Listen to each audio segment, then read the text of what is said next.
Nakatayo noon sa harapan ng counter si Ryan habang naghihintay na in-order niyang milk tea nang biglang kunin at higupin ng katabi niyang babae ang milk tea na para sa kanya.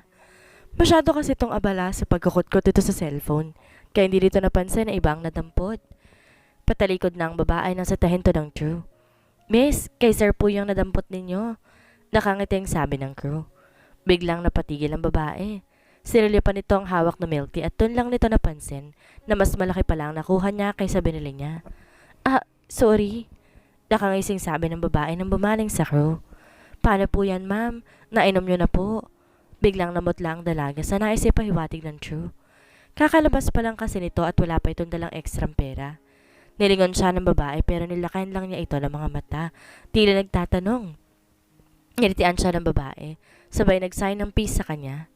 Natawa siya sabay napailing. It's okay, you can have it. Nakangiting sabi niya. Gumuhit ang alanganing ngiti sa labi ng dalaga. Thank you ha. Anito at saka ito yumuko. Paalis na ang dalaga nang bigla itong may maalala. Mabilis na bumalik to ng counter. Bayad ko na to, diba? Nakangiting tanong nito habang nakahawak sa cup ng milk tea. Nilakayan to ng mga mata ng crew at saka itong nilitian. Hindi po ba yan mapupunta kay sir? Tanong ng crew. Biglang natigilan ang dalaga. Nagtatanong ang mga matang lumingon ito sa kanya. Sige miss, sa'yo na rin yan. Nakangiting sabi niya. Lumawang ang pagkakangiti ng dalaga. Mabilis na inabot ang milk tea. Thank you ulit. Bye! Anito at saka mabilis lumabas ng pinto. Napailing na lang ang binata. Tanaw mula sa loob ng parking area kaya't sinundan niya ng tingin ang dalaga. Tinignan niya ang direksyon kung saan ito lalabas. At nang makuha niya ang in-order na milk tea, nagmamadali siyang lumabas at sumunod sa direksyong nilabasan ng dalaga. Pero hindi niya na ito nakita. Sakay ng motorsiklo, maingat na binaybay ni Anika ang kalsada nang bigla na lang tumigil ang sinusundan niyang kotse sa bandang unahan. Nasalpok niya ang bandang likuran nito at sumalpok din sa kanya ang kotse sa bandang likuran niya. Kasunod doon nakarinig siya ng malakas na kutog. Sabay ng pagbagsak niya sa kalsada. Miss, are you okay? Tanong ng hindi niya nakikilalang lalaki.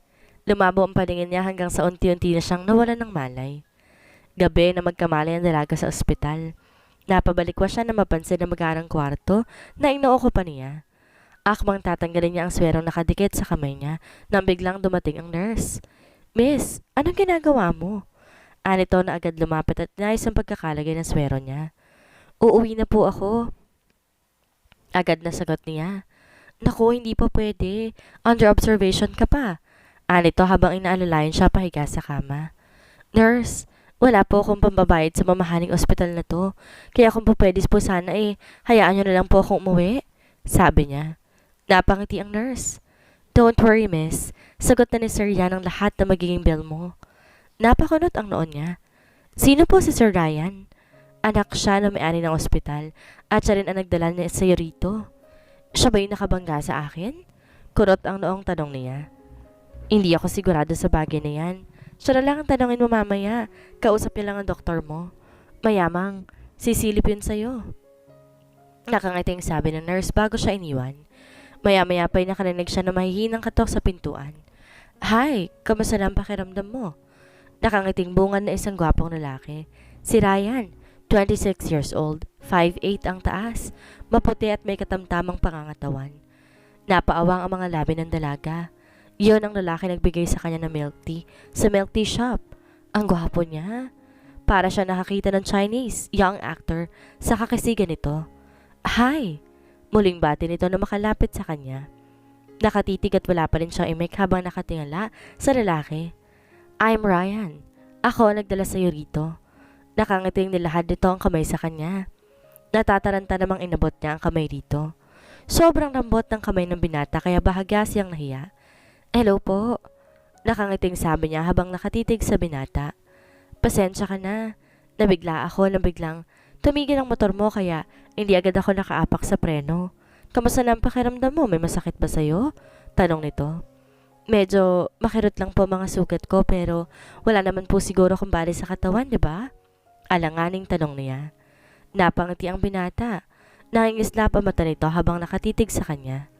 Sino ba naman kasi ang hindi maaakit sa matamis niyang ngiti? Simpleng dalaga lamang siya. 5'4" ang taas. Maganda at may maamong mukha na binigayan pa ng matangos niyang ilong. Ang cute niyang tingnan sa maikli niyang buhok na lumampas lang ng bahagya sa tenga. "Sir?" Ani niya na tila nagpagising sa binata. Napangiti ang binata. "Tingnan na lang natin kapag lumabas ng resulta ng x-ray mo." Alanganin siyang napangiti. "Sir, yung bill po ba? Ako nang bahala doon." Agad na sagot ng binata. Noon pa lang siya nakahinga ng malawag. "Huwag mo na akong pinupo. Mukha namang di nagkakala yung edad natin. Okay lang ba malaman kung ilang taon ka na?" Tanong ng binata na maupo na siya sa tabi ng kama. Muli siya napangiti. 25 po, sagot niya. "See? Matanda lang pala ako ng 1 taon sa'yo eh." Nakangiting sagot nito at napapangiti siya.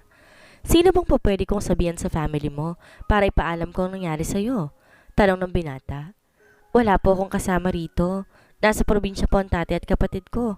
Wala na rin po akong nanay." "Ganun ba? Parehas pala tayo eh." Napakunot ang noon niya. "Saan naman tayo parehas? Wala na rin kasi ang mama ko eh." "Wala bang po pwede magbantay sa'yo o magdala ng damit?" Muling tanong nito. "Wala po eh. Nag-rent lang po ako ng kwarto sa isang boarding house." Napaisip ang binata. "Sige, ibigay mo na lang sa akin ang address ng boarding house mo para maikuha kita ng damit.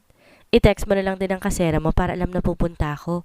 At para naman sa magbabantay sa'yo, kukuha na lang ako ng nurse para may mag-asikaso sa'yo rito." "Naku sir, hindi na po.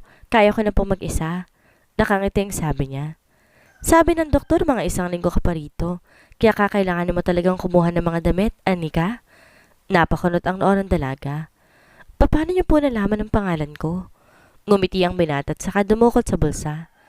"Nakita ko sa ID mo." Anito sabay abot sa kanya ng ID. Napatango na lang ang dalaga.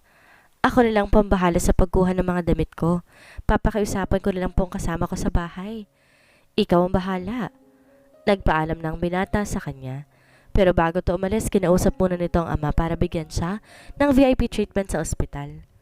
Isang masaganang panangalian ang ipinahanda ng ama ni Ryan para sa kanya. "Wow! Ang sarap naman ng mga pagkain dito. Parang nasa hotel lang." Aniya na makitang pagkain na inilapag ng nurse. "Miss Anika, ubusin niyo raw po yan," sabi ni Sir Ryan. Anito. Bagya siya napangiti bago niya sinimulang tikman ang katakam-takam na pagkain na nakahain sa harapan niya. Na mga sumunod na araw, niya na nakita pang binata. Tayong ang nurse lang na kinuha nito ang nagpabalik-balik sa room niya para bisitahin siya. "Sigurong mahal ang bayad sa ospital na to, no?" Tanong niya sa nurse habang kinukunan siya ng BP. Sumulyap ang nurse sa kanya at saka ngumiti. "Pwede na kaya ako lumabas?" Muling tanong niya. "Mamaya, bibisitahin ka ni Doc. Ikaw na lang magtanong sa kanya." Anito. Habang tinatanggal ang mga gamit. Na makalabas ang nurse, napaisip siya. Mag-iisang linggo na rin siya sa ospital pero hindi pa rin nagpapakitang lalaki na ngakong magbabayad ng lahat ng bill niya. Kaya ganoon lamang ang pag-aalala niya sa lumulobong bill niya sa ospital. Paano kung hindi totoong babayaran niya ang bill ko? Saan ako kukuha ng pambayad sa mamahaling ospital na to? Bulong niya. Nang gabi ring iyon, nagpa siya siyang tumakas na lamang para hindi na lumobo pa ng tuluyan ang bill niya. Nagsalubong ang kilay ni Ryan nang maabutang wala sa kwarto si Anika. Maayos na nakatupi ang kumot sa kama. Wala na mga gamit ng dalaga at tayong nakasabit na swero na lamang ang naiwan malapit sa kama. "Nurse!" Sigaw niya nang dumungaw siya sa hallway. "Nasaan na si Anika? Nag-out na ba?" Napakunot ang noo ng nurse. "Nandiyan na po siya kanina, sir." Pumasok sa loob ang nurse at nagulat ito na makita. Nakatiklop na ang kumot at unan sa kama. "Naku sir, mukhang tumakas po si Miss Anika." Naiiling na lumabas siya ng silid at patakbong umakyat sa security area kung saan naka-install ang mga monitor ng CCTV. "Gusto ko makita yung footage sa exit mula alas 8 ng gabi kanina." Aniya habang nakapatong ang dalawang kamay sa mesa at nakadukwang sa mga monitor. "Stop mo dyan." Aniya na mapansin ang figura ng babaeng pamilyar sa kanya. "Paki-zoom mo nga yan." Napaawang ang labi niya na makumpirma na si Anika nga ang babaeng nakita niyang palabas ng ospital, bit-bit ang ilang gamit. Napahimas na lang siya sa baba sa pagkadismaya. "Paano kayo nalusutan ng pasyente?" Mariing sabi niya nang humarap sa security head. Napakamot sa ulo ang matandang gwardya. Hindi niya alam kung anong isasagot niya. Naiiling na lumabas ng security room si Ryan at nagtungo sa front desk kung saan niya iniwan ng nurse na naka-assign kay Anika. Ano bang nangyari? Bakit umalis si Anika? Singit ni Rito. Sorry po sir, hindi ko naman po alam na tataka siya eh. Maayos ko po siyang iniwan sa room niya kanina. Napabuga ng hangin ng binata. Paki-email nga sa akin ang record niya. Aniya at saka siya dumiretso sa opisina ng ama. What happened? Bakit hindi maipintay ang mukha mo? Tanong ng papa niya. Bakit ganyan ang mga staff mo pa? Napaka-inefficient. Nakalis ang pasyente nang hindi nila alam? Aniya sabay na upo sa sila sa harapan ng mesa ng ama. Bakit? Sinong umalis? Yung chick mo? Nangingiting sabi ng papa niya pero hindi niya yun pinapansin. Saan ko na siya hanapin ngayon? Madilim ang mukhang sabi niya. Natawa ang papa niya. Ngayon lang kita nakita na bad trip ng ganyan. Gustong gusto mo siya no? Hindi siya umimik. Blanco ang mukhang salulapan niyang ama. Tumayo ang papa niya at sa kanya tinapik sa balikat. Kung talagang nakatadhana kayo sa isa't isa, magkikita kayo. Maniwala ka sa akin anak. Ganyan din kami ng mama mo noon. Nakangiting sabi pa nito. Napabuga na lamang siya ng hangin at dismayadong tumayo. Uuwi na ako pa. Ayusin mong staff mo pa. Baka malugi ka niyan. Paalala niya pa sa ama. Ngumiti ito at saka tinapik ang balikat niya. Don't worry son. I'll take care of it. Sige na, magpahinga ka na. Nang makauwi ng bahay, agad niyang tinawagan ng kaibigan niyang si Steven na tumatay yung sekretarya niya. May isisend ako sa iyong email. Gusto ko hanapin mo siya para sa akin. Simulan mo sa social media ang paghahanap. Hahanapin? Tao ba yan? Bakit ako hahanap? Detective ba ako ha? Reklamo nito. Kahit di niya ito nakikita na i-imagine niyang nakataas ang kilay nito.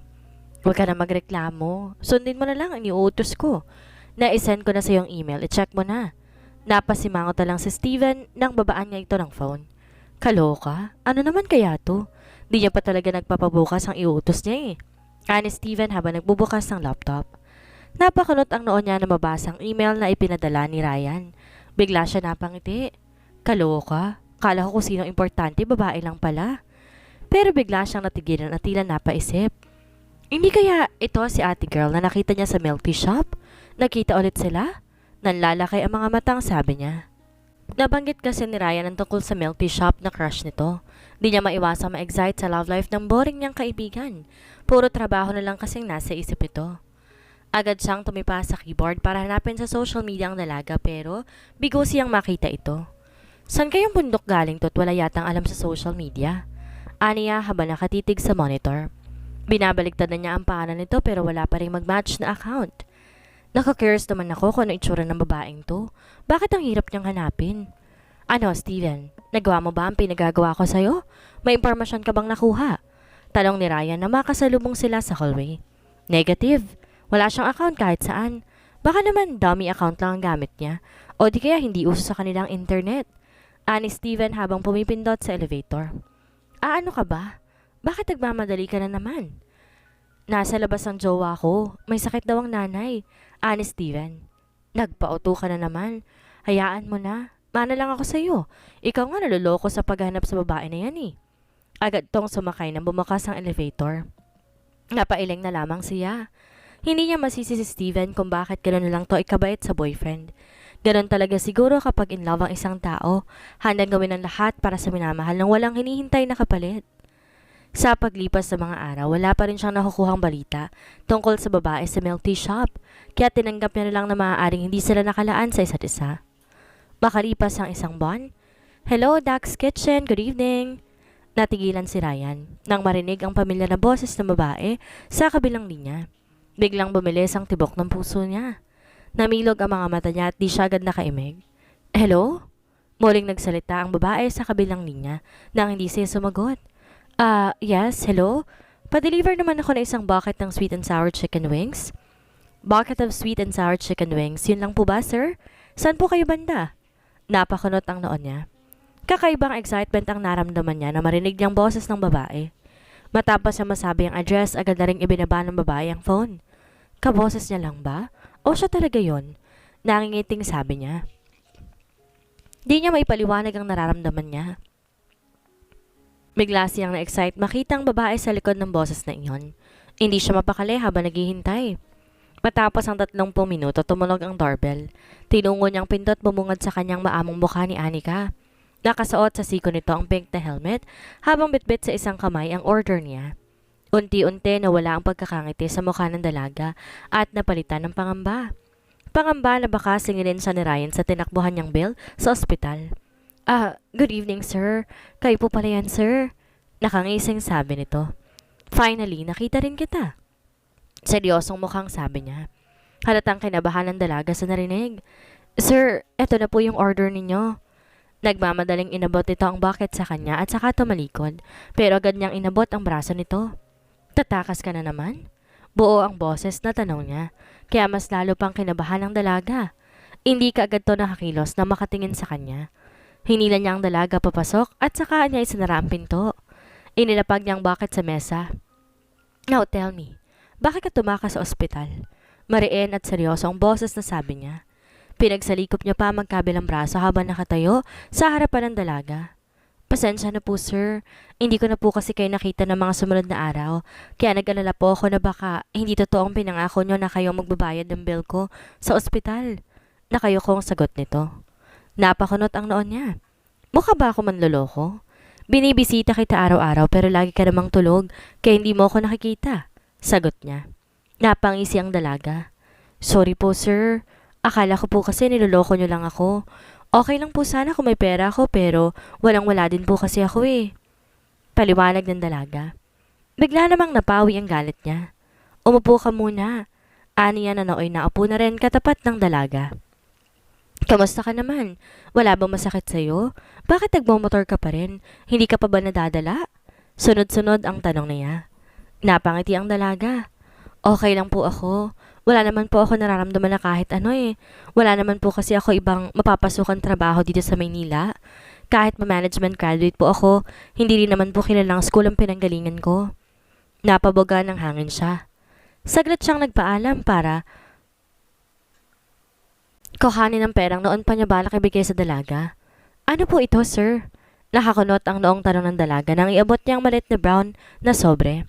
Buksan mo, sabi niya matapos muling maupo sa katapat na upuan ng dalaga. Nanlaki ang mga mata ng dalaga na makita ang laman ng sobre. Naku sir, sobra-sobra po ito. 399 lang pong halaga ng in-order ninyo. Anito sabay balik ng sobre sa kanya. Bayad ko yan sa daño sa nagawa ko sa aksidente mo noon. Ibibigay ko sana sa iyo yan nung araw na tumakas ka. Naku sir, okay na po sa akin. Yung binayaran yung hospital bill ko. Anang dalaga na agad tumayo matapos mailapag sa mesa ang sobre. Sige po sir, aalis na po ako.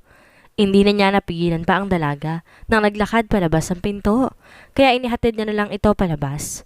Mukha namang maliit ang sahod niya ron pero bakit tinanggan niya pa ang tulong ko? Nakakunot ang noong bulong niya habang isinasara ang pinto. Papunta na siya sa kusina na mapansin niya ang helmet na naiwang nakalapag sa lamesita. Unti-unti, sumilay ang ngiti sa mga labi niya. Binilangan niya ng 10 ang pagbabalik nito. 10, 9, 8, 7. Hindi pa tapos ang pagbibilang niya nang muling tumunog ang doorbell. Nakangiting kinuha niyang helmet bago niya tinungo ang pinto. Akmang aabotin ng dalaga ang helmet nang bigla niya itong iniiwas. Nawala ng balanse ang dalaga at napasubsob sa kanya. Napahawak siya sa bewang ng dalaga na nooy nakatitig sa kanya. Kapwa bumilis ang tibok ng puso nila at halos sabay silang napabitaw. Sorry po sir, agad nasabi ng dalaga. Give me your number. Seryoso ang mukhang sabi niya para hindi maisawa ang dalaga. Napakunot na upa ang dalaga. Po? Since ayaw mong kunin yung tulong ko sa'yo, hayaan mo na bumawi ako sa'yo. Malay mo, mahanapan pa kita ng trabaho. Nakangiti nang sabi niya. Nanlaki ang mga mata ni Anika. Talaga po, sir? Nagmamadali itong dumukot sa bulsa at saka inabot sa kanya ang nakatuping papel. Agad nitong hinablot ang helmet sa kanya at saka ito tumakbo, papalayo. Sige po sir, aalis na po ako. Nakangiting sigaw nito habang papalayo sa kanya. Napailing na lang siya habang tinatanaw ang dalaga. Papasok na siya sa loob. Nang buksan niya ang papel na inabot ng dalaga. Ang cute talaga niya. Araw-araw ba siya may dalang resume? Nangingiting sabi niya. Part-timer pa lang pala siya. Aniya, nang matuon ng pansin sa job experience ng dalaga. Hello, Miss Anika? Si Ryan to.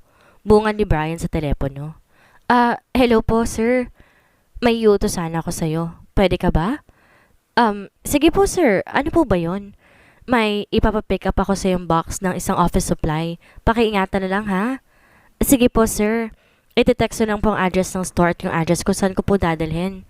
Aniya, sabay baba ng phone. Napakunot ang noo at napangiti si Ryan na bigla niyang babaan ng phone. Matapos ang isang oras nakarating sa hotel ang dalaga. Wow! Ang gara naman ng hotel na to. Nangingislap ang mga matang pinagmasdan niya ang buong paligid habang buhat ng kahon. May mahabang escalator to sa gitna na tila wini-welcome paakyat ang mga bisita.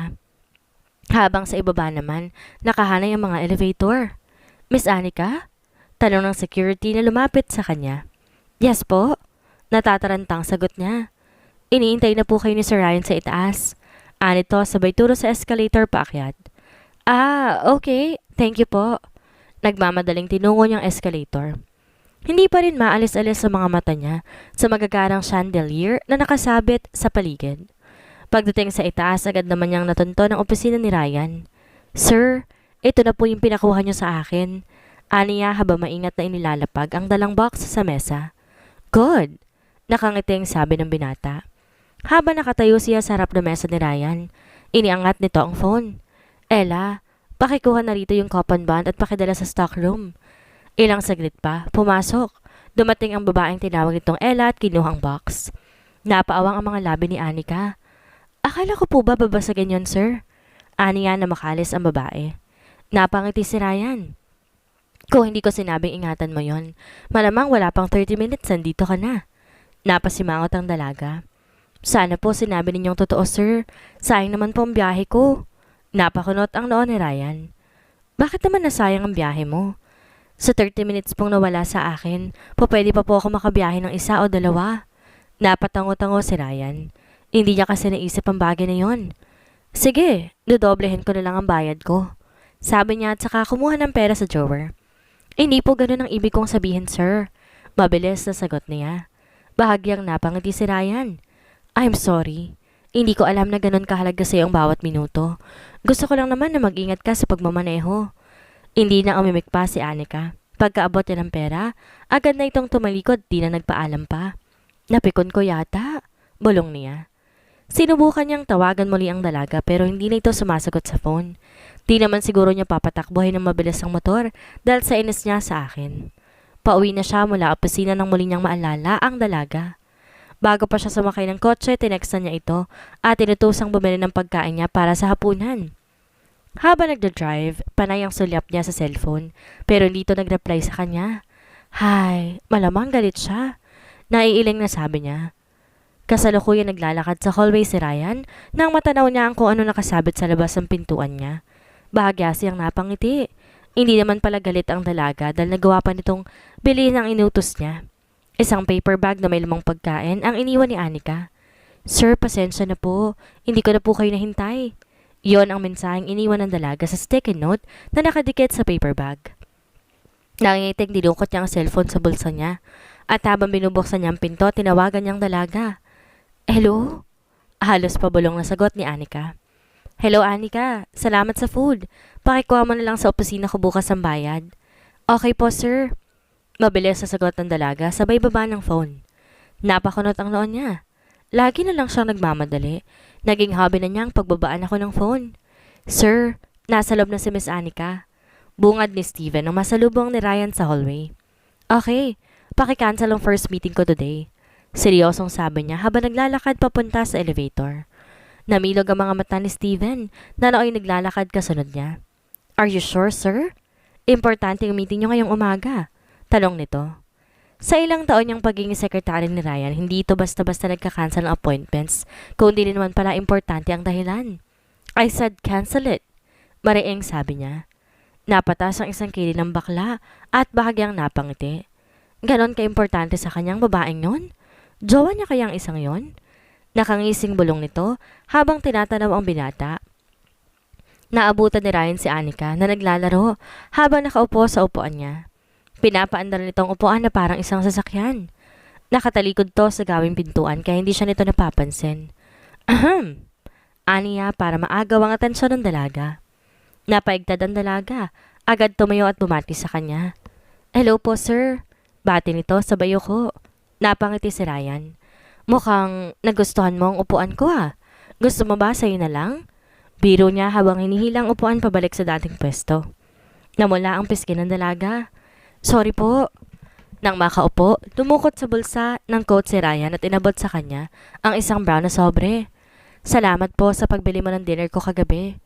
Wala pong anuman. Trabaho ko po yun, sir. Part-timer ka pala sa Dax Kitchen? Tanong niya na akmang tatalikod ng dalaga. Muli namang humarap sa kanyang dalaga. Opo. Tumango-tango si Ryan na tila nag-iisip. Okay lang ba na inuutusan kita?